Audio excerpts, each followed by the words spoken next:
We acknowledge the original owners of the land on which we podcast, whose stories were told for thousands of years. Today, we are recording in Meanjin. We pay our respects to elders past and present who may be listening. Sovereignty was never ceded. A quick note before we get started that there may be some swearing in today's podcast. If you don't like swearing or usually listen with children in the car, you have been warned.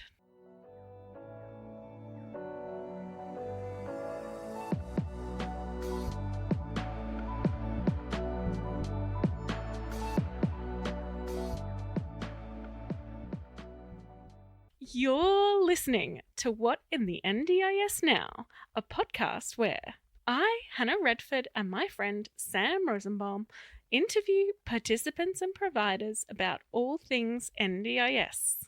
Hello and welcome to today's episode. Today with me, I have Julian. Welcome to the podcast. Thank you very much for having me. I'm very excited to be here. A little bit nervous, but very excited. I hope the nerves settle down as we get going. I'm sure it'll be fine. So our first question is always, where did you grow up? So I grew up mostly in Canberra. I was born in Townsville. And then when I was 6, family moved down to Canberra. I was there until I graduated from university and then decided I needed somewhere much warmer that had a beach. And so I moved up to the Gold Coast, which was very, very exciting. And that's where I've been for the last 9 years. Ah, nice. I like that. Yeah, Canberra's cold. Canberra's very cold. And yeah, it's you end up knowing everyone down there. So it was good to get away. Chose the Gold Coast because I did a placement there and just loved it. So thought, why not? Fabulous. So you're a physio. Yes. So tell me, how did you get into the disability sector? So mine's probably, I've been in the disability sector for maybe 2 to 3 years now. I started my physio journey as a musculoskeletal physio in a clinic. So that's where if you hurt your back or someone and you want to go see a physio, that's the type of physio I was to start with. I moved from one clinic to the next clinic, and the second clinic had an inbuilt hydrotherapy pool. And so that was my kind of introduction to working with people with disability. It wasn't so much on the NDIS, but it was people with a TBI or ABI, working with them within the hydrotherapy setting, which was really fantastic. After that clinic, I left the physio sector for a couple of years, working in work health and safety with a big crane company, very different. And then I came back to work in a bigger organisation that works within the NDIS and aged care and community allied health. And then earlier this year, I decided to take the bold move to go out on my own and become an independent physio. And so from about March this year has been when I've started Back2You Physio. Awesome. And now you're hooked on disability? Now I'm very much hooked. I've had a really enjoyable time meeting other providers in the sector, and then working with different individuals has been really rewarding and really exciting. Yeah. And you're mobile, aren't you, predominantly? Yes, yeah, mobile predominantly. I do have relationships with a few providers that have offered to let me use their rooms and things like that if certain people would rather me not come to their house and we go to a different setting. And that's been really good to be able to go to a different place and be able to use different rooms if necessary. Awesome. So tell me about how physio sparks your interest, particularly I think in mental health. Yeah, so I do work across all kinds of ranges in neurological and Parkinson's and MS, but where I got talking to a few people at some networking events, and yourself included, was I was just happened to be asked to help work with some people with schizophrenia. And then I was doing a lot more research into people with schizophrenia and their physical needs. And while I was doing that research, it just kind of shone a light on the physical side that's usually missed for this mental health. And it was just really interesting when I was talking to different people at these networking events. No one really had a full understanding, including myself, before I started doing the research around it. So that's kind of how I not got hooked on that, but it's how I developed a bit of a strength and a niche for being really good at that. Absolutely. Which I think is also a specialization. Yeah. That's the word. So developing that specialization, I think is really awesome. What is some of the research telling us about schizophrenia and exercise? So what I first discovered when I was doing some background research on it was that the negative physical symptoms that came from someone with schizophrenia and the increased in physical rate of illnesses that those people diagnosed with schizophrenia would have. So heart disease or strokes or diabetes. They were also found to have pass away 15 to 20 years before someone from the general population. But then going further into it and seeing where a physio or an exercise physiologist or a personal trainer could help with the exercise side of things, you actually started finding that you could help with those types of diseases and illnesses where if you exercise and you're healthier, you're less likely to have diabetes, you're less likely to have a stroke. But you also found that you improved their attention, their processing speed, their memory, and their executive function as well. So you actually helped the mental side as well as the physical side. So it kind of went across both, which was really interesting, where this could actually be a therapy for them to help them for both sides. That sounds awesome. And so what sorts of exercises are we talking about? Like, do we have to push massive weights or like, I know nothing about exercise either, but I'm just is it running around? What sorts of things are we talking about? So you're looking at more, and it really depends on the person. Sure, so of course. if you have someone, and especially if we're talking about schizophrenia in particular at the moment, someone might not be that mobile, they might not have that much balance, and so they might not be able to do much as someone who is more mobile and more functional. But you're trying to make sure that their heart rate gets up, you're breathing hard. So if you or I were to go out for a fast walk or a jog or something like that, you're looking at finding that kind of exercise base or that intensity for an individual based on their base level capabilities.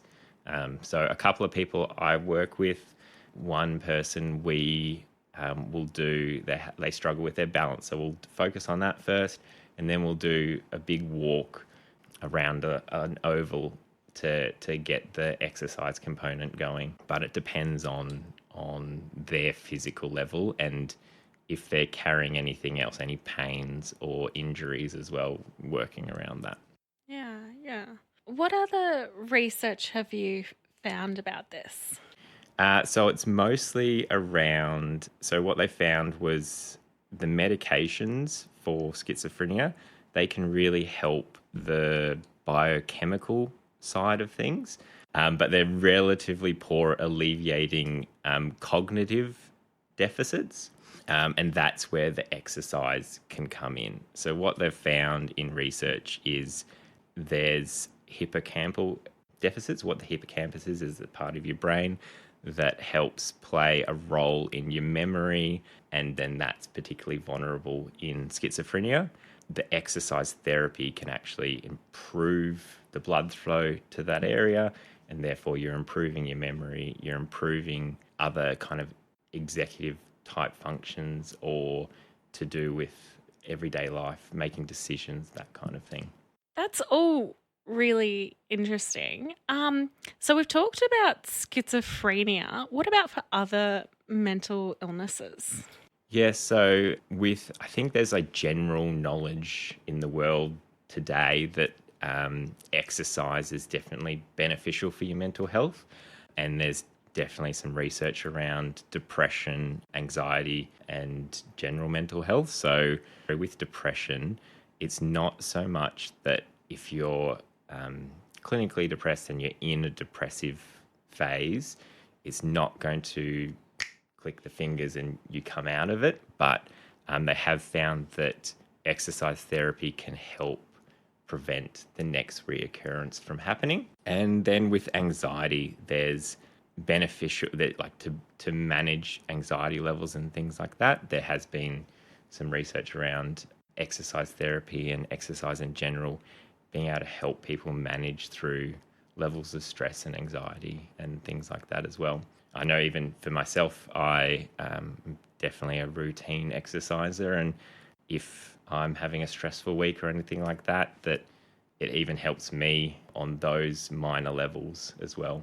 So that's an interesting thought. How many times a week do you exercise?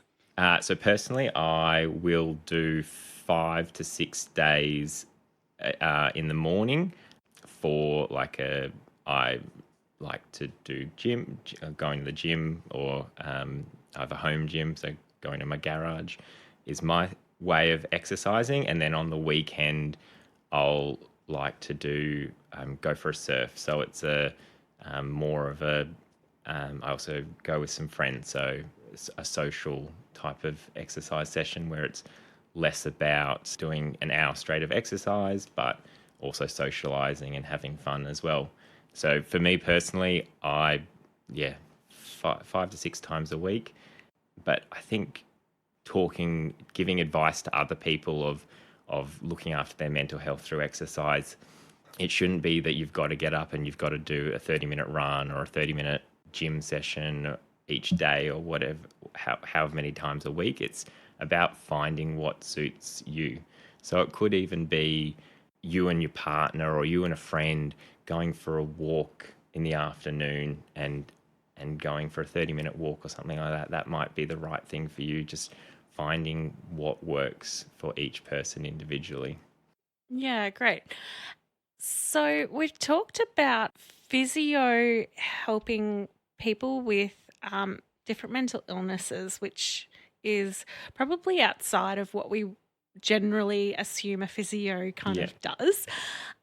Does it have to be a physio that does that? No, definitely not. So for me, the mental health side obviously only takes up a very small portion of what I do, because physio and mental health is definitely not the most closely linked thing. But if there is someone listening who is looking after someone that has schizophrenia or something, it could be an exercise physiologist.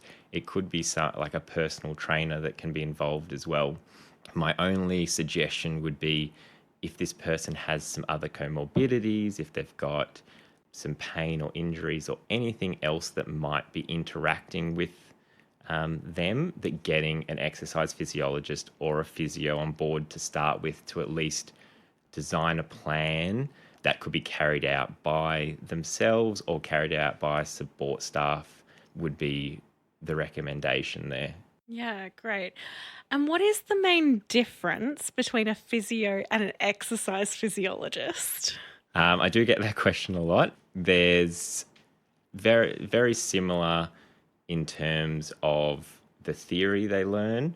It's probably more the treatment techniques might be slightly different. So an exercise physiologist would first go to more exercise-based therapies, where a physio might use exercise-based therapies, but might also be more hands-on doing either manual therapy or, for example, I see someone with MS, and we're working on their flexibility and things. So I've got my hands on and we're doing some different things like that instead of just the exercise-based therapy. Ah, excellent. That's a very good explanation. Well done. I hope so.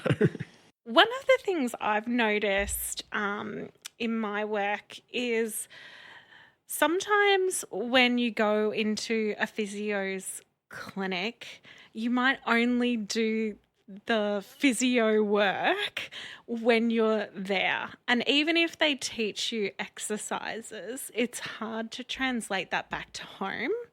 And I even had a scenario where I had a client who lived in a really small house and just didn't have the space or even a backyard. Like there was just nowhere that even, stretching out really could occur.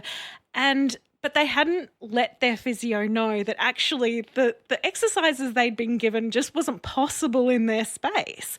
And I said, okay, how about we do one session where the physio comes out to your house, because they were nervous about having the physio in their house. And then the physio can then see your area and go, okay, and then modify the exercises. So I think it's really important that, our clients keep feeding back to the physio kind of what's going on for them. Yeah, I think that's really important. I think that's really important for not just the high level exercises. I think that's really important as well for maybe someone suffering from Parkinson's or someone suffering from peripheral neuropathy, where they might actually have a balance or a falls risk.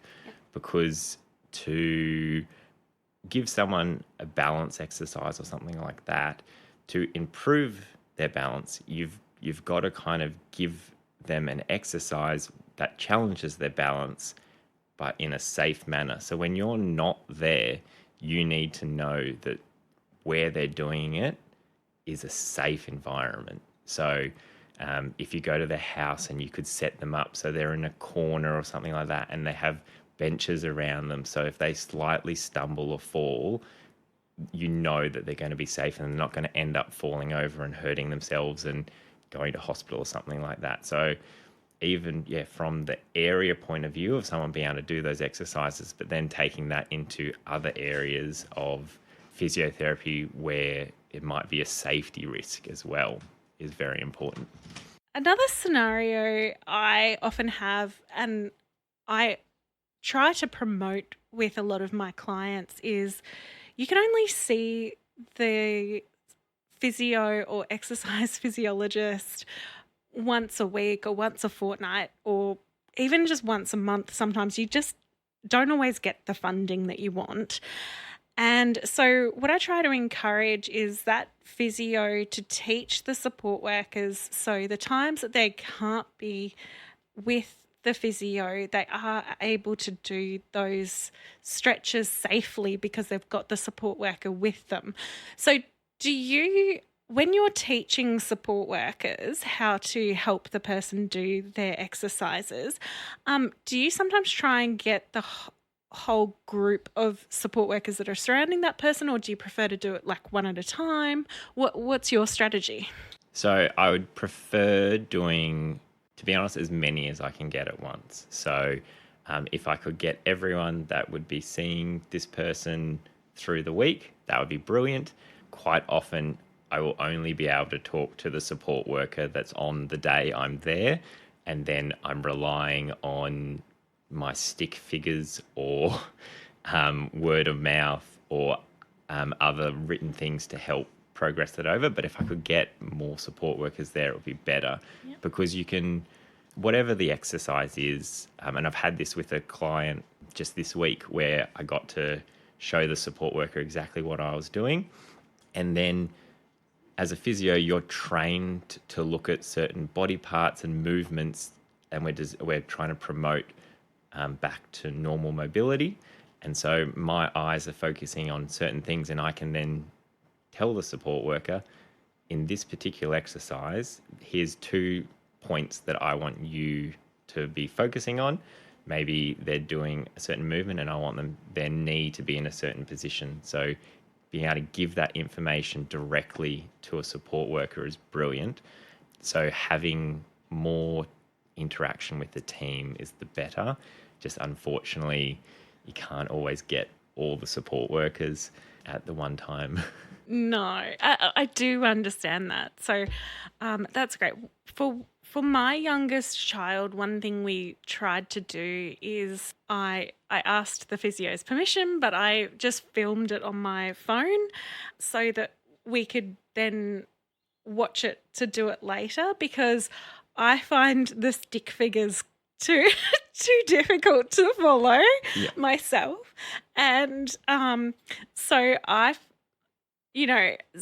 think that's another avenue people can use to make sure that everyone understands what needs to be done. Absolutely. I think that's a brilliant idea, using, especially if you're looking for something that the person themselves can't see. Maybe you're looking something at behind them in a particular exercise that you can show everyone else this is what you're looking at or what you're looking for, and then everyone can just see it, because written word can be taken any different way. And then even that's really good, because I might be showing you an exercise to look at for one of your children, but you might not remember the two things I've told you next time you go do it. But if I'm describing that in a video, then you can go back and you can hear the voice and you go, okay, they're the two things I'm looking at. Yeah, and that's exactly why I did it, because I knew when I got home I will have forgotten, not because I'm not paying attention, but almost sometimes because I'm almost paying too much attention, because I'm so focused on like, do it right. Yeah. And you almost forget the other bits that people have said. Yeah. So the big thing awesome. with that kind of thing is, and that's why I think the really good physios as well, or exercise physiologists or OTs, they'll bring it back to maybe one or 2 points. You might be teaching someone. So again, I'll go back to the example of a participant that I'm seeing with MS, and we're relearning to stand to sit, and there is maybe 6 or 7 or 8 things that he's not doing correctly right now, but I'm choosing 2, and that's what he's focusing on. That's what the support worker is focused on. You don't need to care about it all, because if you're trying to focus on 8 things, you're not going to do any of them right. So it's just the 2 important ones, and then once you've nailed those, you can add extras. I think that's such an awesome way of doing it, because they're still going to see you at some point, right? Yeah.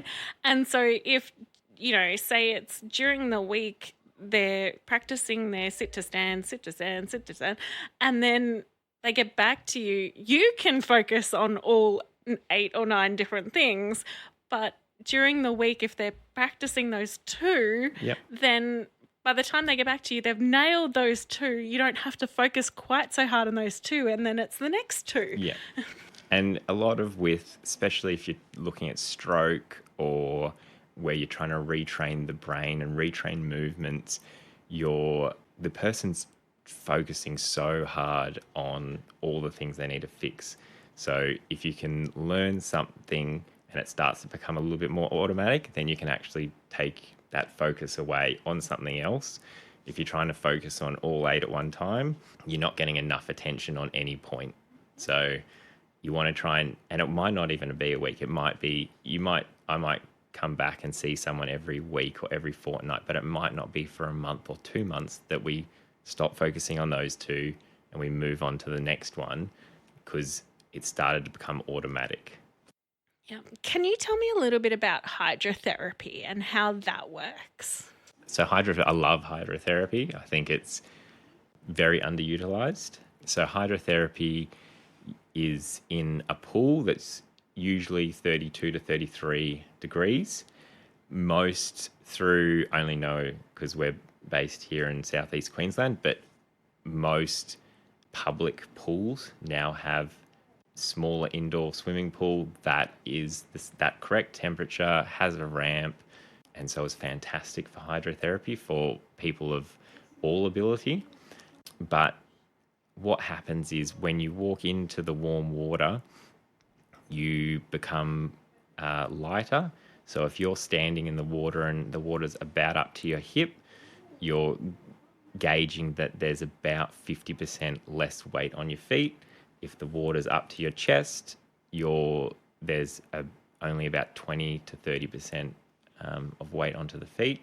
And so you can do a lot more movement with people that can't stand as much, but also within any type of movement that you do within the water, you're pushing against resistance. So you're strengthening with any movement that you're doing in the pool as well. Yeah, that sounds logical to me. That's great. So our final question of the podcast is, in your ideal world, what would the future of the NDIS look like? So I've kind of got two answers to this question. Awesome, tell me. The first one is there's a lot of discussion around the NDIS and the amount of money and funding it's taking up. And I do not know how this could happen, but if there could be less funding required for kind of the reports and the evidence needed for the therapies. So I know OT reports are quite huge, and even physio ones that aren't as big as OT reports, but they can take a number of hours to complete, and that's funding that we're taking away from therapy that would actually be improving someone and capacity building them, rather than just giving information back to the NDIS. So I don't know how to do it, because they've obviously got this in place for a reason. Throwing it out there with kind of no care, no responsibility. But if there could be a way to reduce the amount of spending that we have to do on someone's package on the admin side versus what we could actually deliver therapy-wise, would be amazing. Absolutely. So I love this because I completely agree. It's all about you have to have so much evidence. And if you could just, write like a page or two about this is what the person has done, this is how they're improved, this is why we need more of it, done. Just give us the funding for it, and don't require a ridiculously long report just so you have the evidence for like that. It's frustrating. It certainly is. And it just especially for any kind of therapy, whether it's physio, exercise physiology, speech, OT, you're usually someone to get improved, they need to be doing something 3 to 4 times a week. So if you could go back weekly and then update and check everything's going well and things like that, you can then provide more guidance instead of going back monthly, and maybe for a whole month they've been doing something incorrectly, or in a month's time in 2 weeks' time they might have got bored and they stopped doing some things and they've dropped off. But just being able to give some more to the therapy side of things, because that's what the whole aim is, to capacity build someone.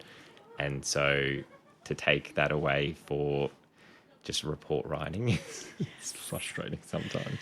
It also frustrates me because the funding, what they pay in funding doesn't go into a black hole.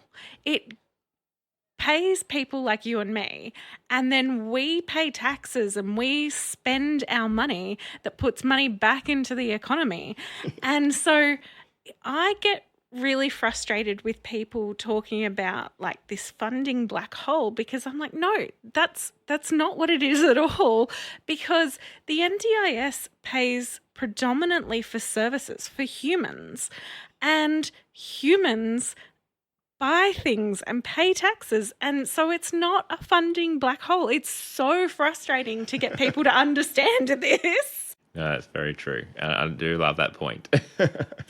So what was your second one? Oh, the second one was just a more collaborative approach. So I think a lot of the time each person caring for someone, we're working in silos a little bit too much of the time, and just having a better collaborative approach, just picking up a phone, having a 5-minute phone conversation about, from an OT to a physio, oh, this is what I'm thinking of doing, this is what I'm thinking of doing, how can I help you meet your goal in my sessions, and how can you help me meet your goals in your sessions? Because I might be working on one thing, but while I'm working that, an OT might be working on organization or scheduling. And so I can make the person do a little bit of that within my session to organize and schedule or something like that, just by doing my normal therapy with a little twist to it. And then they're getting twice or 3 times as much benefit. And that comes back to C.1, because if you had more time and more funding, people would be more willing to collaborate. People, at the moment, I think people are resistant to doing anything that looks like they're doing something for free. And I can understand this to a point. I think sometimes people take it too far.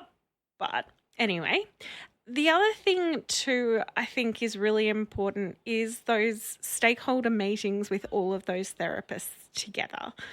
And that, again, costs a whole lot of money, because even if you keep them 1 or 2 hours, every single one of those people are charging $193.99, plus your support coordinator, plus your support workers.